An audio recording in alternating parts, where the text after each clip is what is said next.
नमस्कार दर्शक बंधु मु Ashutosh chemical free farming business ID YouTube channel आपको स्वागत जनावि। आपन मोर एत सारा वीडियो देखी सारे तो आपड़ जापे एक्चुअली मु कौन करी तो आउ थे आम कही रखुचु जे आम पूरा परिवार प्राकृतिक चाष करूँ आउ ता सहित महु चाष करूँ आउ जो प्राकृतिक चाष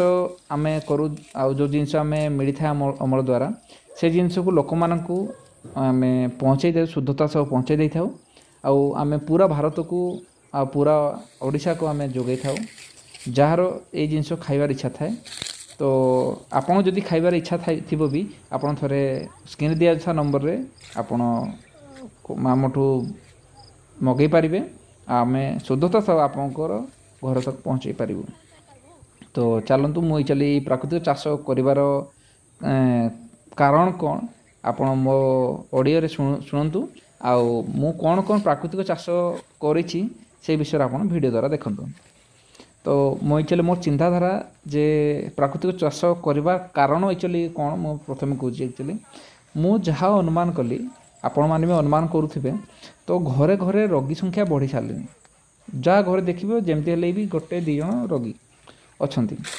तो से मुझे रोगी कौन पाई होती चिंता कलापर जहाँ जमा पड़ा मत जे आम जो खाऊँ खाद्य से हूँ आमर रोगर कारण। तो मु चिंता कली पुणी आम खाद्य केमती भल कर तो खाद्य भल करवा केमती तो पुणी तो देखिली खाद्य भल करवा माटी को आम शुद्धता करने पड़ो। तो माटी को शुद्धता केमती करवा तो आम प्राकृतिक प्राणी आम चाष करवा प्रकृति को आम केमती बिना क्षयक्षति कर आम चाष करवा आउ जो जिनस ताडू मिल आमको से जिनस खाइले आम रोग प्रतिरोधक शक्ति बढ़ो आ लोक मान भल जिन खाइबा दे पारिबा। तो आउ द्वितीय चिंताधारा है जे आमे जदि माटी को एबे बंचेबा नहीं तो आगो आसुबार पिलान को आमे कौन जवाब देबा। तो जदि आमे आमर किछि भूल जिनिस जगू आमर माटीर क्षति होची ताको आमे बंचेबार अछि। तो माटी केमती क्षति प्रथम जानी रंतु जे आमे जेतेबेले आमे चाष करूछंती आमे कले चाष करबा द्वारा जो आमर केमिकल यूज करें तो ता द्वारा अधिकांश माटी खराब होता है आउ सार जो यूज करें द्वारा माटी अधिक खराब होता है। तो आम जदि गोटे कथा को आम प्राकृतिक प्रणाली चाष करवा तो आमर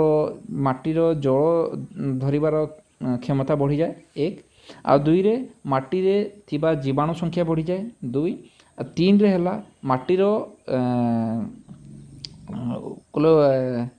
हेल्थ ठीक हो जाता है। तो तीनटा जाक जिनस करवा आम केमती करवा तो आम प्रथम प्राकृतिक चाष हिसाब से प्रणाली चाष कले आम यू सब जिनस आम भल होता है आ माटीर जल क्षमता धरबार क्षमता आपन बढ़ी जाए। आपन तो जानीपे कले जल आमर माटीर लेवुल पानीर लेवुल धीरे धीरे ह्रास पाँच जदि आम प्राकृतिक प्रणाली चाष करवा तो धीरे धीरे बढ़ी पार आपड़ जदि जिते पैसा कमाइले कौन हम आज्ञा जदि आपन परिवार आपणकर निज उपर यूज कर पारना तो से पैसा को आम यही प्राकृतिक प्रणाली चाष जिनस खाई देह ठीक रखिकी आम पैसा भल कमाई पारिबा भी आम परिवार को भल रखिपार से